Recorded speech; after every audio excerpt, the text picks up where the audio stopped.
The Ancient City. A study on the religion, laws, and institutions of Greece and Rome. Numa Denis Fustel De Coulanges. Book 3rd, The City. Chapter 1, The Phratry and the Cury. The Tribe. As yet we have given no dates, nor can we now. In the history of these antique societies the epochs are more easily marked by the succession of ideas and of institutions than by that of years. The study of the ancient rules of private law has enabled us to obtain a glimpse, beyond the times that are called historic, of a succession of centuries during which the family was the sole form of society. This family might then contain within its wide compass several thousand human beings.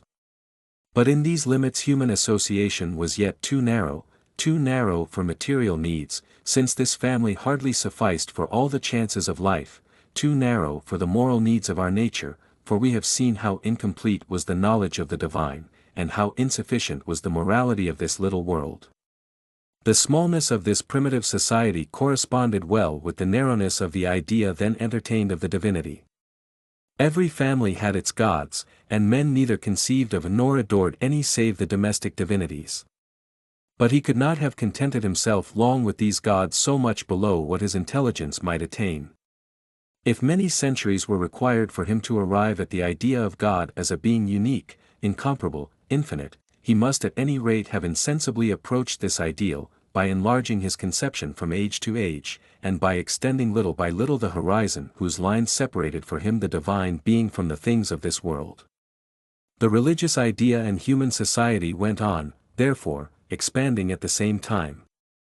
The domestic religion forbade two families to mingle and unite, but it was possible for several families, without sacrificing anything of their special religions, to join, at least, for the celebration of another worship which might have been common to all of them.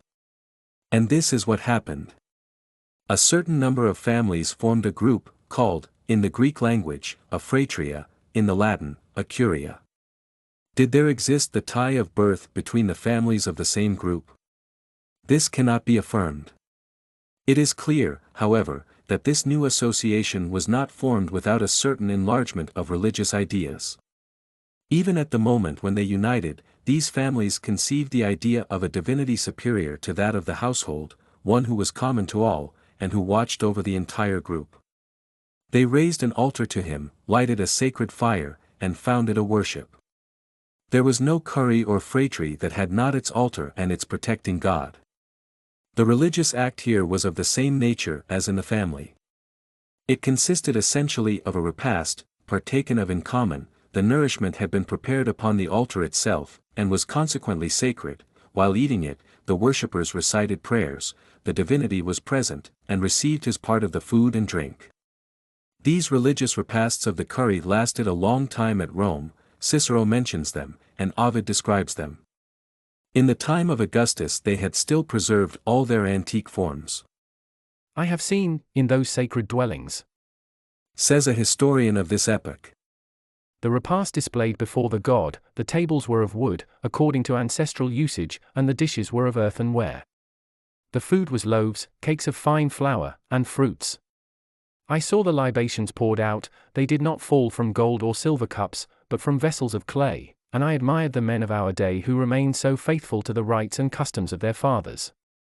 At Athens these repasts took place during the festival called Apaturia. There were usages remaining in the latest period of Greek history which throw some light upon the nature of the ancient Phratry. Thus we see that in the time of Demosthenes, to be a member of a Phratry, one must have been born of a legitimate marriage in one of the families that composed it, for the religion of the Phratry, like that of the family, was transmitted only by blood. The young Athenian was presented to the Phratry by his father, who swore that this was his son. The admission took place with a religious ceremony. The Phratry sacrificed a victim, and cooked the flesh upon the altar. All the members were present. If they refused to admit the newcomer, as they had a right to do, if they doubted the legitimacy of his birth, they took away the flesh from the altar. If they did not do this, if, after cooking, they shared with the young man the flesh of the victim, then he was admitted, and became a member of the association. The explanation of these practices is, that the ancients believed any nourishment prepared upon an altar, and shared between several persons, established among them an indissoluble bond and a sacred union that ceased only with life. Every phratry or Cury had a chief, a Curian, or phratriarch, whose principal function was to preside at the sacrifices. Perhaps his attributes were at first more extensive. The phratry had its assemblies and its tribunal, and could pass decrees. In it, as well as in the family, there were a god, a worship, a priesthood, a legal tribunal, and a government. It was a small society that was modeled exactly upon the family. The association naturally continued to increase, and after the same fashion, several phratries, or curies, were grouped together, and formed a tribe. This new circle also had its religion. In each tribe there were an altar and a protecting divinity.